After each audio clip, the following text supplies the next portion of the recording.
Islamic দৃষ্টিকোণ থেকে সুখ এবং কষ্টের ধারণাটি অত্যন্ত গভীর এবং তাৎপর্যপূর্ণ। ইসলাম শিক্ষা দেয় যে এই পার্থিব জীবন একটি পরীক্ষাগার। এখানে সুখ ও কষ্ট উভয়ই আল্লাহর পক্ষ থেকে পরীক্ষা। কতটুকু কষ্ট সহ্য করলে সুখী হওয়া যাবে তার কোনো নির্দিষ্ট সীমা ইসলামে দেওয়া হয়নি, বরং কষ্টের সময় একজন মুমিনের মনোভাব কেমন হবে তার উপরই প্রকৃত সুখ নির্ভর করে। আল্লাহ তাআলা পবিত্র কোরআনে ঘোষণা করেছেন, অবশ্যই আমি তোমাদেরকে ভয়, ক্ষুধা এবং ধন সম্পদ, জীবন ও ফসলের ক্ষতি দ্বারা পরীক্ষা করব, আর আপনি ধৈর্যশীলদের সুসংবাদ দিন। সূরা বাকারা ১৫৫।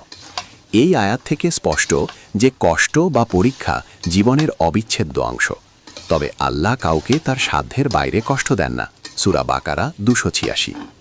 ইসলামী দর্শনে প্রকৃত সুখ বা প্রশান্তি সাকিনা অর্জনে